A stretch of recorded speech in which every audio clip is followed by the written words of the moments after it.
जय गणेश, जय श्री कृष्णा, जय गणेश, जय श्री कृष्णा, जय राधे राधे। हमारा चैनल में आपका हार्दिक स्वागत है।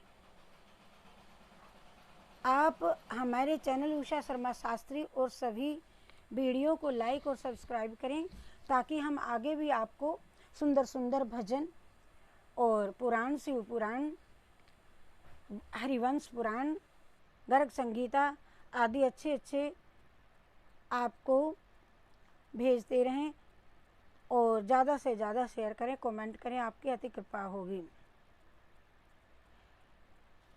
धन्यवाद। हरिवंश पुराण, नैमिषारण्य का तीर्थ, सत्संग, वचन संग्रह, अनंत कोटि ब्रह्मांड नायक परात्पर पूर्ण ब्रह्म पुरुषोत्तम अखंड सच्चिदानंद कंद ब्रह्म पर ब्रह्म परमात्मा परमेश्वर परम पिता प्रभु के पावन चरणार विंदों की प्राप्ति के लिए जन्म जन्मांतर, युग युगांतर, कल्प कल्पांतर के पूर्व जन्मों के पुण्यों के उदय होने पर जीवों को मनुष्य शरीर मिलता है। इस मनुष्य शरीर को प्राप्त करके भगवान के चरणार विंदों का आश्रय ग्रहण करने का प्रयत्न करना, और ये मनुष्य मात्र का सर्वप्रथम कर्तव्य है। नैमिषारण्य सत्संग। इस पर सूत जी अत्यंत प्रसन्नता के साथ बोले, मुनीश्वरों, व्यास जी के शिष्य धर्मात्मा जन्मेजय ने जो प्रश्न वृष्णि वंश के बारे में किए थे, उन्हीं के अनुसार वृष्णि वंश की कथा में आप सबको सुनाता हूँ। अत्यंत मेधावी तेजस्वी भरतवंशी राजा जन्मेजय ने भरतवंश के इतिहास को पूर्ण रूप से श्रवण करके वैशंपायन से ज्ञान प्राप्त किया और वही वृत्तांत आज लोगों को सुनाता हूँ। पुराणों को श्रवण करने से प्रतीत होता है कि पांडव और वृष्णिवंशियों का कुल एक ही था और वंशावली वर्णन में निपुण तथा प्रत्यक्षदर्शी वैशंपायन ने राजा जन्मेजय को बतलाया। जो अव्यक्त कारण नित्य सदस्य दामक एवं प्रधान पुरुष है, उसी से इस ईश्वर में जगत की उत्पत्ति हुई है।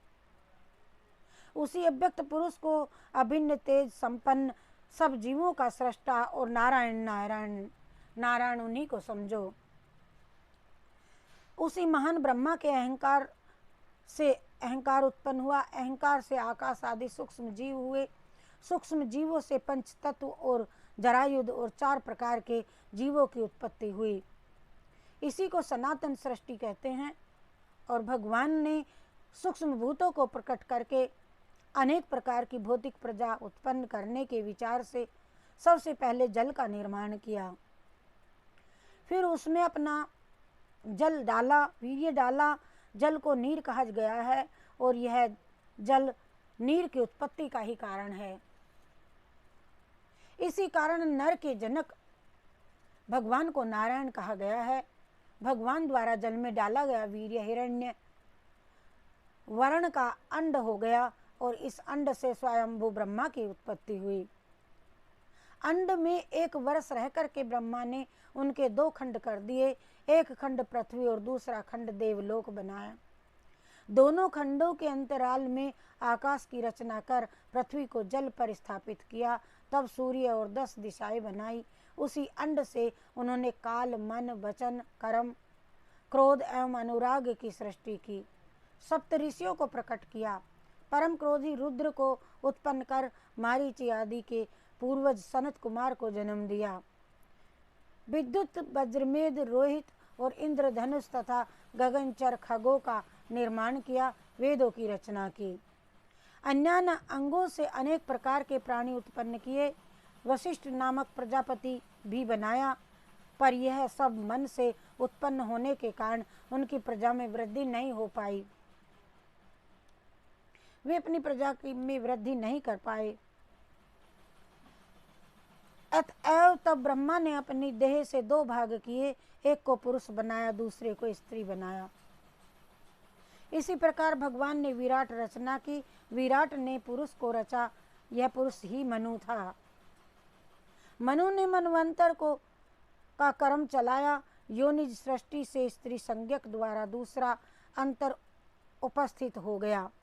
इसी कारण मनवंतर शब्द चल पड़ा। इस प्रकार योनिज अयोनिज दोनों प्रकार की सृष्टि हुई और शतरूपा अयोनिजा कन्या विराट की पत्नी बनी। शतरूपा ने विराट पुरुष के द्वारा वीर नामक पुत्र उत्पन्न किया। बोलो जय श्री कृष्ण चंद्र भगवान की जय, विष्णु भगवान की जय। इतना ही डालेंगे और आगे करते जाएंगे। यह हम महर्षि वेद द्वारा कृत श्री हरिवंश पुराण आपको मेरा जय श्री कृष्ण, जय राधे राधे, जय श्री कृष्ण, जय राधे राधे।